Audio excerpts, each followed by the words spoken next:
In today's video, we will take out the fender for 2012 Toyota Camry. First, we will lift up the parking brake, then we will lift up the car. I'm using a 4-wheeler jack to lift up the car, so I don't really need to pull up the handbrake. But if you're using the regular jack that comes with the car, you must lift up the parking brake, otherwise the car will fall apart. Now, let's jump into the process. Using door upholstery remover, we'll start off taking out the first clip from the mudguard side. Then the second clip from the bottom side. This clip was a little tight, so it just took a little more time to take out. It has two brackets on right and left that needs to be pushed, and that is how you can take it out.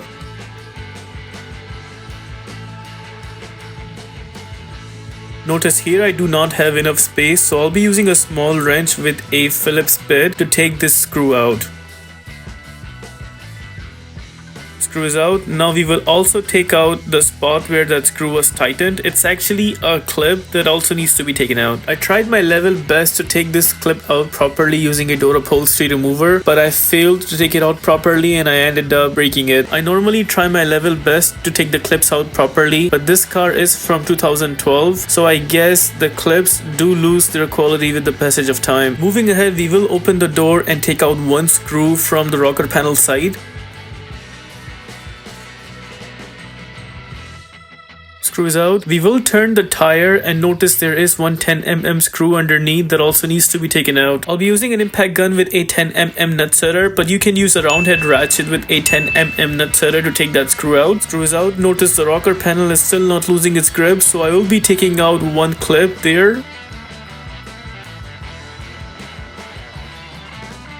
Followed by taking out another clip which is right besides.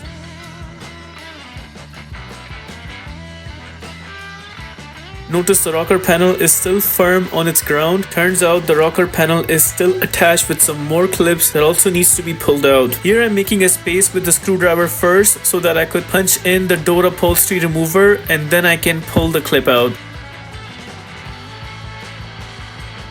The same way we will pull out other clips. We don't need to remove the rocker panel completely. In our case, we are only taking out 4 clips. One here, second, third, and the fourth right at the end. Now we should be able to pull the rocker panel down easily. In my case, this car had an accident, so I had a little tough time pulling the rocker panel down, but in your case, you shouldn't be facing with this difficulty. I had to turn the door right and left. That is how I got the rocker panel popped out. Reason why we did all those efforts to take down the rocker panel halfway through was to just take that 110mm screw out, and I'll be taking it out with an impact gun. There I took out that screw with the gun. You really have to go extra mile to take out that one screw right there. Now from the same exact portion, this fender is attached with some sort of adhesive glue which you also need to pull out. Right on top of the same angle from the side mirror side, while opening the door you would notice there is one more 10mm screw which we will need to take out. Now we will jump onto the middle side and we will take out 2 clips one by one.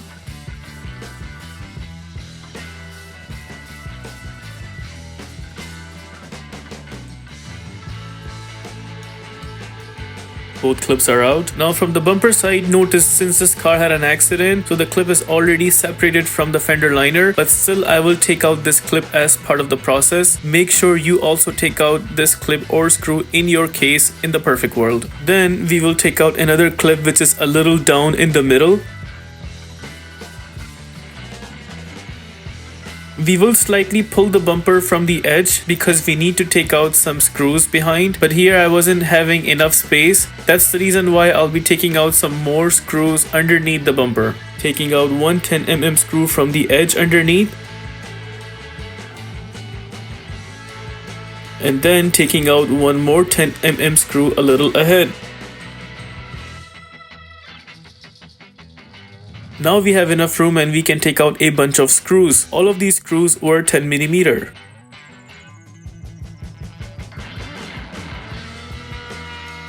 The third screw wasn't coming out, but I noticed the fender is loose and it's not holding the fender anyways.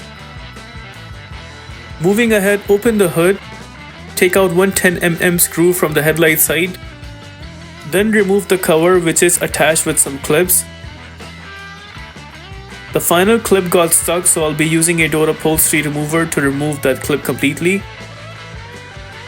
Once the cover is removed, you will see bunch of screws that needs to be taken out. In my case, I was able to see 3 10mm screws.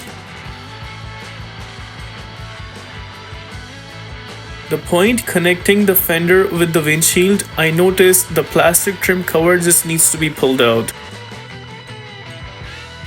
Make sure to lift up the tab for the headlight because this will bother you while removing the fender completely.